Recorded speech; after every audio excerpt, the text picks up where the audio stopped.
Nous sommes en guerre. Le 16 mars 2020, lors d'une énième allocution présidentielle, Emmanuel Macron déclare « Dès demain, midi, et pour 15 jours au moins, nos déplacements seront très fortement réduits. Cela signifie que les regroupements extérieurs, les réunions familiales ou amicales ne seront plus permises. » Voilà. Après des mois de prévention, des cas d'infection qui ne font qu'augmenter, la Covid-19 pourtant venue de Chine touche la France et le monde entier. S'ensuit ce que vous avez connu, le confinement.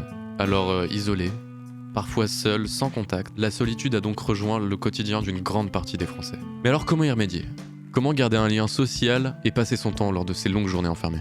Eh bien le 20 mars 2020, soit 3 jours seulement après le début du confinement, Nintendo va sortir leur nouveau jeu.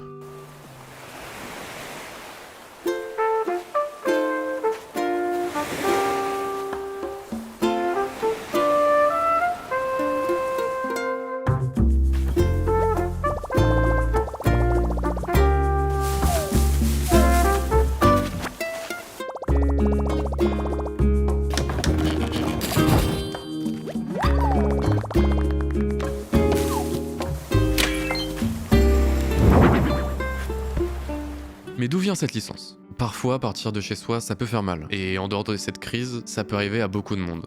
Des étudiants qui partent de chez eux, une mutation dans ton travail, c'est pas un cas nouveau. Et chez Nintendo, quelqu'un connaît très bien ça. Katsuya Eguchi rejoint l'entreprise lors du développement de Super Mario World. Il s'est vite retrouvé éloigné de sa famille.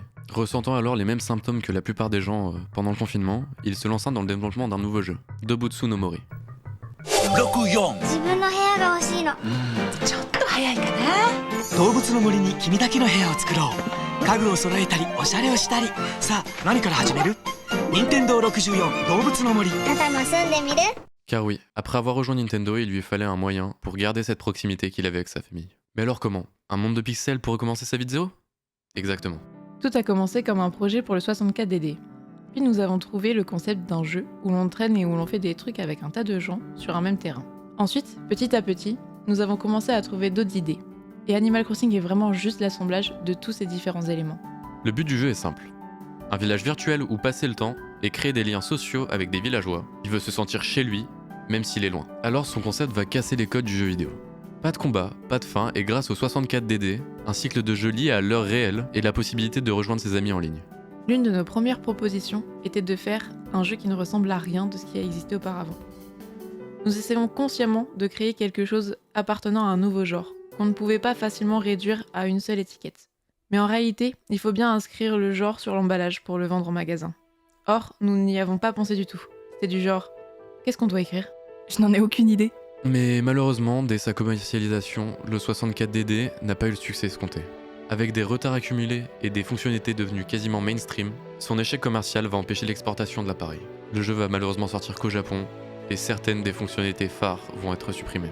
L'année d'après, il sera donc porté sur GameCube, plus puissante et intégrant la majorité des ajouts du 64DD.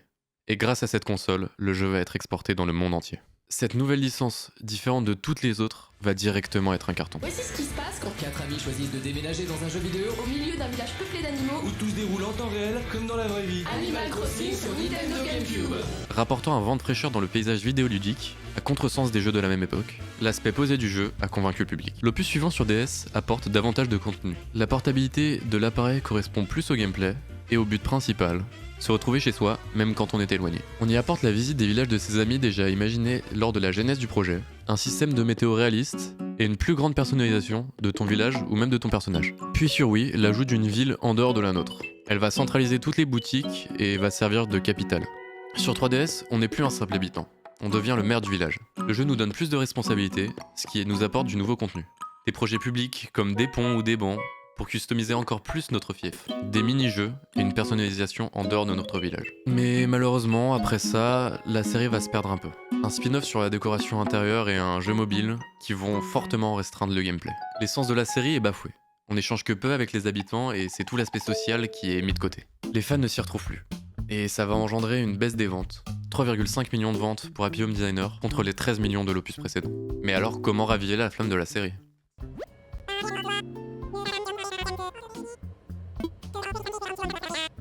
Avec un marketing poussé autour de l'évasion et la promesse d'arriver sur une île en friche, la firme nippone nous invite à prendre l'air depuis chez nous. Parfait en temps de confinement, non ? Alors le 20 mars, fan de la série ou nouveau joueur, tout le monde s'est jeté sur ce nouveau jeu. Jusqu'à même acheter des Switch pour pouvoir en profiter. Comme dit plus tôt, le jeu nous propose une nouvelle manière de s'évader. Une île vierge prête à devenir le terrain de jeu de chaque joueur. Le crafting d'outils ou de mobilier pour personnaliser son île. En plus des magasins, le placement de chacun des bâtiments est possible. Et surtout la grosse nouveauté, le terraforming. Chacun peut vraiment créer une île à son image. Un départ de zéro pour se créer une vie de rêve entourée de personnalités plus exceptionnelles les unes que les autres. Car oui, pas moins de 413 villageois pourront vous rejoindre. Tant de possibilités pour créer votre village parfait. Ok, on a un bon jeu. Mais on est toujours seul et isolé, non? Eh bien non. Nintendo a revu son mode en ligne, permettant désormais de jouer jusqu'à 8 joueurs sur la même île, et donc de créer un rendez-vous pour les familles, les groupes d'amis ou encore des entreprises directement sur le jeu. On parle de mariages annulés mais recréés in-game, d'anniversaires en famille, de faux défilés de mode ou encore des musées qui organisent des visites guidées directement dans le jeu. Le système d'économie in-game a également poussé les joueurs à échanger afin d'amasser un maximum de clochettes. On parle là d'un trafic digne des plus grandes mafias. Alors voilà, Nintendo a fait un coup de maître. Sortir ce jeu pendant le confinement a été pour eux la situation parfaite. On parle de quelques 12 millions de copies qui ont été vendues à travers le monde lors des premières semaines, presque autant que New Leaf en 7 ans. Il a boosté les ventes de la console tout en rapprochant des familles et créant de bons souvenirs pour beaucoup de monde. Quoi de mieux pour le créateur de la série, qui justement se trouvait seul lors de son développement.